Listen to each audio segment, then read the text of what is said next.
하나님께서 우리에게 주시는 말씀은 민수기 19장 11절에서 22절까지의 말씀입니다. 우리 한 절씩 교독하시고 마지막 22절을 함께 읽도록 하겠습니다. 제가 먼저 읽겠습니다.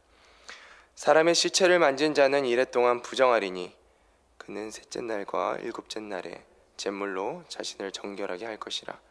그리하면 정하려니와 셋째 날과 일곱째 날에 자신을 정결하게 하지 아니하면 그냥 부정하니, 누구든지 죽은 사람의 시체를 만지고 자신을 정결하게 하지 아니하는 자는 여호와의 성막을 더럽힘이라. 그가 이스라엘에서 끊어질 것은 정결하게 하는 물을 그에게 뿌리지 아니하므로 깨끗하게 되지 못하고 그 부정함이 그대로 있음이니라. 장막에서 사람이 죽을 때의 법은 이러하니 누구든지 그 장막에 들어가는 자와 그 장막에 있는 자가 이래 동안 부정할 것이며, 뚜껑을 열어 놓고 덮지 아니한 그릇은 모두 부정하니라. 누구든지 들에서 칼에 죽은 자나 지체나 사람의 뼈나 무덤을 만졌으면 이래 동안 부정하리니, 그 부정한 자를 위하여 죄를 깨끗하게 하려고 불사른 재를 가져다가 흐르는 물과 함께 그릇에 담고 정결한 자가 우슬초를 가져다가 장막과 그 모든 기구와 거기 있는 사람들에게 뿌리고, 또 뼈나 죽임을 당한 자나 시체나 무덤을 만진 자에게 뿌리되, 그 정결한 자가 셋째 날과 일곱째 날에 그 부정한 자에게 뿌려서 일곱째 날에 그를 정결하게 할 것이며, 그는 자기 옷을 빨고 물로 몸을 씻을 것이라. 저녁이면 정결하리라. 사람이 부정하고도 자신을 정결하게 하지 아니하며 성소를 더럽힘이니, 그러므로 여호와 앞에서 끊어질 것이니라. 그는 정결하게 하는 물로 뿌림을 받지 아니하였은즉 부정하니라. 이는 그들의 영구한 율례니라. 정결하게 하는 물을 뿌린 자는 자기의 옷을 빨 것이며, 정결하게 하는 물을 만지는 자는 저녁까지 부정할 것이며, 부정한 자가 만지는 것은 무엇이든지 부정할 것이며 그것을 만지는 자도 저녁까지 부정하리라. 아멘. 네, 어제부터 시작된 민수기 19장은 이제 전체적으로 붉은 암송아지의 규례를 다루고 있습니다. 이 붉은 암송아지의 규례라는 것은 이제 붉은 암송아지를 완전히 태워서 만든 재, 그리고 흐르는 물과 섞어서 만든 이 잿물로 시체를 만진 사람이나, 그리고 그 사람이 죽은 장소, 그리고 그 자리에 있었던 이제 물건에 그 잿물을 뿌림으로써 정결하게 하는 의식을 말하는 것입니다. 이처럼 우리가 19장을 통해서 볼 수 있는 것은 이스라엘 백성들이 광야에서 생활하는 동안에 피할 수 없이 죽음이라는 그 영역을 맞이하였을 때 어떻게 하나님께서 이 죽음으로 인해서 부정해진 이스라엘 백성들을 정결하게 하시는가에 대해서 우리가 이제 공부하고 있는 것입니다. 11절부터 우리가 함께 말씀을 보도록 하겠습니다. 11절부터는 이제 시체를 만져서 부정해진 자에 대해서 설명을 하고 있는데, 시체를 만진 자는 이래 동안 부정하리니, 하나님은 왜 시체를 만진 자가 부정하게 된다라고 이렇게 말씀하시는 것일까요? 죽음은 곧 죄의 결과이기 때문입니다. 그래서 죽음과 접촉하는 것은 곧 죄의 결과에 접촉하는 것이기 때문입니다. 이 죽음의 영역은 생명에 반대되는 영역이죠. 거룩에 반대되는 영역이고, 즉 하나님과 반대되는 영역인 것입니다. 그렇기 때문에 시체를 만진 사람은, 그리고 이 죽음에 접촉한 사람은 거룩하시고 또 생명의 근원 되시고 생명의 그 자체 대신 하나님의 기준에 하나님의 기준에 의해서 기준으로 보았을 때 부정해진 것이고, 거룩하신 하나님께는 나아갈 수 없는 상태가 되는 것입니다. 그런데 하나님의 은혜는 무엇입니까? 이 죽음을 피할 수 없는 이들의 삶 가운데, 이 죽음의 영역과 접촉하지 않는 그런 삶을 살 수 없는 이들의 삶 가운데 정결하게 되는 길들을 하나님께서 만들어 놓으셨다라는 것입니다. 죄로 인해 부정하게 되었음에도 불구하고 다시 거룩하신 그 하나님 앞으로 나아가 하나님의 말씀을 듣고 또 하나님의 그 뜻을 따라 살아갈 수 있는 하나님의 백성으로서의 그 길을 열어 놓으셨다라는 것입니다. 12절에서는 이제 하나님의 시체를 만져서 부정해진 자가 어떻게 다시 정결하게 되었는지에 대해서 설명하고 있습니다. 그는 셋째 날과 일곱째 날에 잿물로 자신을 정결하게 할 것이라. 그리하면 정하려니와 셋째 날과 일곱째 날에 자신을 정결하게 하지 아니하면 그냥 부정하니. 정결함을 위해서 이제 붉은 암송아지의 재와 그리고 물을 섞어서 이제 뿌리는데 정해진 날이 있습니다. 셋째 날과 일곱째 날에 뿌리라는 거예요. 이 두 날을 모두 반드시 지켜야만 이 부정함으로 이제 벗어날 수 있다, 정결하게 되어질 수 있다라고 설명합니다. 하루라도 빠지면 정결하게 될 수 없는 것입니다. 말씀을 묵상하면서 왜 셋째 날인가, 왜 일곱째 날인가, 이 두 날에 대해서 이제 묵상을 하는데, 사실 성경에는 직접적인 이유가 이어서 기록되어 있지는 않습니다. 직접적인 이유가 이제 언급되어 있지 않다라는 것은 이 셋째 날과 일곱째 날이 가지는 시간에 대한 이 의미가 중요하다라기보다는 하나님의 방식이, 하나님이 이 정결하게 하시는 방식이 우리가 이해되지 않더라도 정결하게 되기 위해서는 하나님의 명령에 대한 순종이 중요하다라는 것을 의미하는 것입니다. 다시 말해서 우리의 죄를 씻어내기 위해서, 우리가 정결하게 되기 위해서는 내가 원하는 방식이 아니라 하나님이 정하신 그 방식에 순종하는 것이 우리가 정결케 되어지는 유일한 방식이다라는 것입니다. 그것이 하나님의 주권을 인정하는 것이고 하나님의 방법 안에서 정결케 되어지는 길인 것입니다. 그렇다면 하나님이 오늘날 우리에게 주신 정결하게 되어지는 그 방식은 무엇입니까? 예수 그리스도의 보혈의 피입니다. 다른 이로서는 구원을 받을 수 없나니 천하 사람 중에 구원받을 만한 다른 이름을 우리에게 주신 일이 없음이라 하였더라. 요한복음 14장 6절에서도 예수께서 이르시되 내가 곧 길이요 진리요 생명이니 나로 말미암지 않고는 아버지께로 나올 자가 없다 말씀하십니다. 이것이 하나님의 말씀이요 하나님이 정하신 방식인 줄로 믿습니다. 오직 예수 그리스도를 통해서 우리가 정결케 되어지는 것이고, 예수 그리스도를 통해서만 하나님의 그 보좌 앞으로 담대히 나아갈 수 있는 길이 열리는 것입니다. 13절 말씀입니다. 누구든지 죽은 사람의 십체를 만지고 자신을 정결하게 하지 아니하는 자는 여호와의 성막을 더럽힙니다. 그가 이스라엘에서 끊어질 것은 정결하게 하는 물을 그에게 뿌리지 아니하므로 깨끗하게 되지 못하고 그 부정함이 그대로 있음이니라. 말씀을 보니까 만약 죽은 사람과 접촉하고도, 이 죽음의 영역과 접촉하고도 정결의식을 무시하는 자가 있을 수 있었다라는 거예요. 그럼 그런 사람들은 어떻게 되는가? 거기에 대해서 분명히 기록하고 있습니다.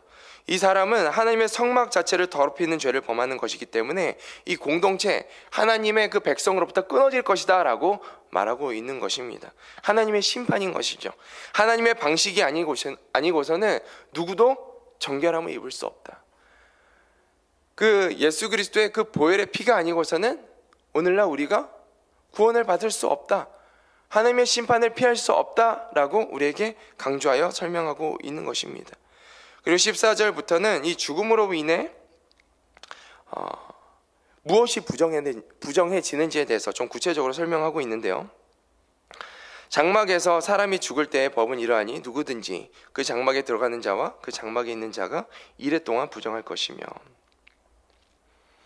어떤 사람이 장막 안에서 살고 있는 거주 공간이나 어떤 텐트 안에서 죽었을 경우에 이제 무엇이 부정해지는가? 그 공간, 그 장소가 부정해진다고 말합니다. 그리고 그 안에 있었던 사람이 이제 부정해진다. 그리고 그 이후에라도 그 자리에 들어온 자들이 부정해지는데 다 7일 동안 부정하게 될 것이다 라고 기록합니다. 그리고 15절에 뚜껑을 열어놓고 덮지 아니한 그릇은 모두 부정하니라. 시체가 있는 공간에 이제 뚜껑이 열린 채로 방치된 그릇, 그런 그릇들도 부정해졌다라고 이야기합니다. 닫혀 있었던 것들은 괜찮지만 열린 그릇들은 부정하다라는 것입니다. 그래서 16절, 누구든지 들에서 칼에 죽은 자나 시체나 사람의 뼈나 무덤을 만졌으면 이래 동안 부정하리니. 이제 집 안에서 죽음이 일어났을 때뿐만 아니라 이제 들판에서 죽은 자 또는 이제 시체, 그리고 어떤 뼈, 그리고 무덤을 만지지 않는 7일 동안 부정할 것이다 라고 구체적으로 기록을 하고 있습니다. 우리가 이제 이러한 이제 죽음에 대한 이제 구체적인 설명을 통해서 우리가 묵상할 수 있는 것은 이 죽음이라는 것이 사람 그리고 공간, 물건까지도 부정하게 오염시키는 힘을 가지고 있었구나라는 것을 우리가 생각하게 됩니다. 이제 죽음이 무엇입니까? 앞서 말했던 것처럼 죄의 결과입니다. 우리가 죽음을 묵상하면서 우리가 함께 같이 묵상할 수 있는 것은 그 죽음의 오염성과 연결지어서 죄의 오염성에 대해서 우리가 생각할 수 있는 것입니다. 죄는 죽음과 같이 우리의 삶을 구석구석 오염시킵니다. 그리고 죄는 하나님을 결과적으로 가까이 하지 못하게 하는 능력을 가지고 있습니다. 그래서 하나님은 오늘날 우리에게 이 죄를 멀리하기를 원하시는 거예요. 이 죄로부터 구별되어지기를 원하시는 것입니다. 그런데 이 죄로부터 구별되어질 수 없는 또 우리의 삶의 연약함을 알고 계시기 때문에 하나님께서 이 죄가 우리 삶 가운데 침투하여 들어왔을 때, 죄로 인해서 우리 삶이 오염되었을 때, 사회와 그 문화와 교육과 세례, 우리가 살아가면서 경험되어지는 이 삶의 터전에서 오염되어지는 이 죄로 인해서 우리 삶이 부정하게 되었을 때 어떻게 정결하게 되어지는가, 어떻게 하면 정결함으로 다시 한번 주님의 보좌 앞으로 나아갈 수 있는가, 그 길을 주님께서 열어놓으셨다라는 거예요. 그것이 우리가 예수 그리스도다. 예수 그리스도의 그 보혈의 능력으로 우리가 언제든지 주님의 그 보좌 앞으로 담대하게 나아갈 수 있다. 그래서 하나님은 그 주님의 보혈을 의지하면서 회개하라는 거예요.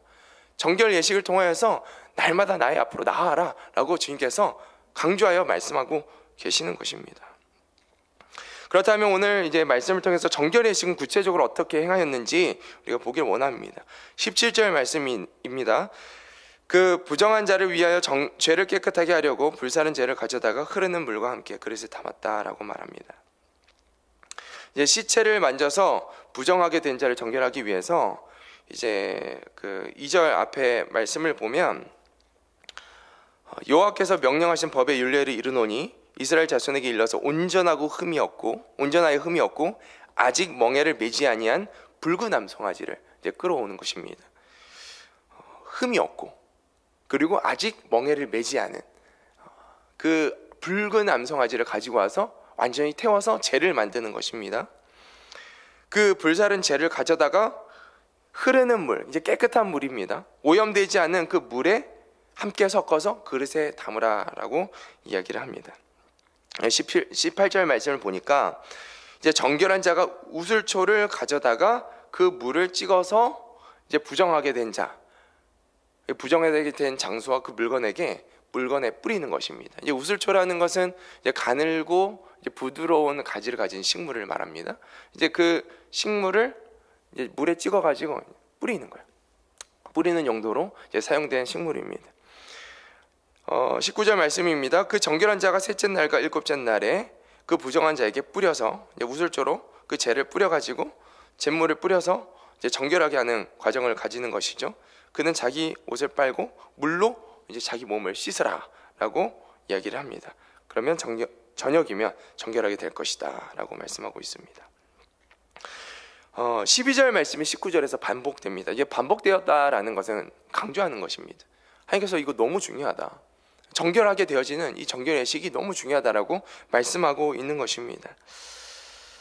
다시 이제 반복해서 말하는 것이죠. 셋째 날과 일곱째 날에 뿌리게 함으로 정결하게 하는 길. 이 사람의 그 죄로 인해서 사람이 죄로 인해서 부정하게 되었을 때 정결하게 되어지는 방식은 오직 내가 정한 방식으로밖에 정결하게 되어지는 것이다. 오직 예수 그리스도밖에 정결되어지는 길이 없다라고 강조하여 말씀하고 있는 것입니다. 특별히 이제 부정한 자의 정결 예식을 위해서 희생 제물로 사용된 이 붉은 암송아지를 우리가 묵상할 수 있습니다. 이제 구약에 나오는 이 희생 제물은 예수 그리스도의 희생을 예표하는 것입니다. 예수 그리스도를 향하고 있어요. 그래서 이 희생 제물을 통해서 우리가 동일하게 예수 그리스도를 묵상할 수 있습니다. 흠이 없고 아직 멍에를 매지 않은 그 암송아지가 완전한 제가 됩니다. 첫 번째, 우리가 세 가지로 묵상할 수 있는데 첫 번째는 흠이 없다라는 것을 우리가 묵상할 수 있죠. 육체적으로 결함이 없는 이 붉은 암송아지를 사용했습니다. 예수 그리스도의 그 완전함, 거룩함, 죄 없음을 상징하고 있습니다. 흠이 없는 암송아지가 죄 없으신 예수 그리스도를 상징하고 있다라는 것입니다. 우리 예수 그리스도, 우리 위하여 십자가에서 죽으신 예수 그리스도는 죄가 없으신, 무흠하신 하나님이셨습니다. 그렇기 때문에 우리의 죄를 담당하실 수 있으셨던 것입니다. 두 번째, 아직 멍에를 매지 않았다라는 것은 이제 멍에를 메었다라는 것은 사람에게 불임을 당했다는 것이죠. 사람의 그 어떠한 목적에 의해서 세상의 어떤 목적에 의해서 사용되어졌다라는 것을 의미합니다. 그런데 이 세상의 멍에를 매지 않았다라는 것은 사람에 의해서 어떤 세상적인 목적에 의해서 사용되지 않았다라는 것을 의미합니다. 오직 하나님께만 바쳐지는 순결한 제물이었다라는 거예요. 이처럼 예수님께서도 세상의 욕심에, 어떤 세상의 의도에 휘둘리지 않고 오직 하나님의 뜻, 우리를 정결하게 하시기 위한, 죄사함을 위한 목적으로만 이 땅 가운데 오셔서 그렇게 순결한 제물로 사용되어졌다라는 것을 의미하는 것입니다. 그리고 마지막으로 완전히 태워져 죄가 되어져 사용이 되었다라는 것은 예수님께서 자신의 모든 것을, 그 생명까지도 완전히 태워서 우리의 죄를 사하시는데 사용되어 주셨다, 희생제물이 되어 주셨다라는 것을 의미합니다. 완전한 희생을 상징하고 있는 것이죠. 다시 한번 정리하면, 죄가 없으신 예수님께서 죄인들의 죄사함이라는 그 하나님의 뜻을 이루시기 위해서 자신의 생명을 다 내어주셨다라는 것입니다. 우리는 우리를 위해 희생제물이 되어주신 이 예수 그리스도의 그 보혈의 은혜로 우리의 모든 죄가 깨끗이 씻어졌음을 믿고 그 예수 그리스도의 보혈을 의지하여 하나님의 보좌 앞으로 나아갈 수 있는 것입니다. 이것은 하나님께서 우리에게 허락하신 유일한 방법입니다. 이것이 하나님의 말씀입니다. 우리가 만약 죄로 인해서 하나님 앞으로 나아가지 못하고 있다면 하나님께서 이 길을 열어두셨음을 믿고 예수 그리스도의 보혈로 씻어 회개함으로 주님 앞으로 담대히 나아가는 우리 모두가 되기를 소망합니다. 네, 20절 말씀, 사람이 부정하고도 자신을 정결하게 하지 아니하면 여호와의 성소를 더럽힘이니 그러므로 회중 가운데 끊어질 것이라. 그는 정결하게 하는 물로 뿌림을 받지 아니하였은즉 부정하니라. 이 또한 이제 13절 내용을 반복하고 강조하고 있는 것이죠. 정결하지 않은 상태에서 정결의식을 안 하면, 그러니까 회개하지 않으면 결국에는 심판에 이를 수밖에 없다라고 하는 것을 다시 한번 강조하여 말씀하고 있습니다. 예수 그리스도가 없는 회개는 결국 심판에 이르는 그 죄의 결과에 이르는 상황을 우리가 피할 수 없다라는 것을 우리가 다시 한번 말씀을 통해서 기억하게 됩니다. 마지막으로 21절, 22절 말씀을 보겠습니다. 이는 그들의 영구한 정결하게 하는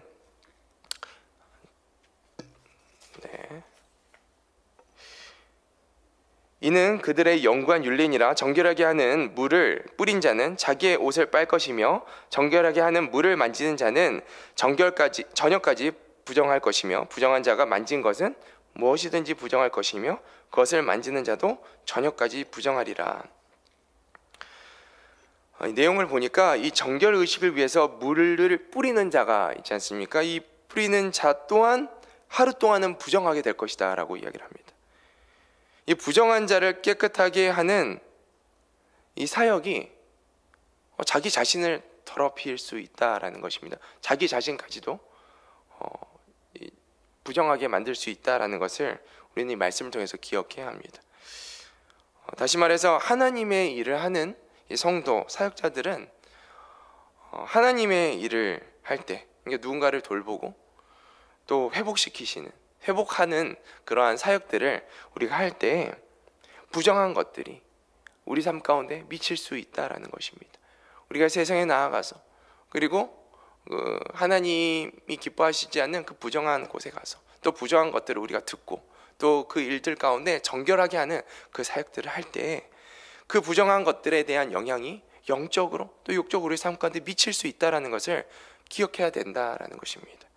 이걸 알고 우리가 사역을 할 때 항상 하나님 말씀 앞에서, 하나님의 기도 앞에서 우리의 마음의 상태를 점검해야 되는 것입니다.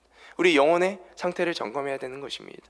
우리 삶 가운데 이 세상으로부터 부정한 것들이 묻어오진 않았는지, 우리가 사역을 하면서 부정한 것들이 흘러 들어오진 않았는지 점검하고 예수 그리스도의 보혈로 씻어 정결하게 하라라고 주님께서 이 말씀을 통해서 묵상하게 하시는 것입니다.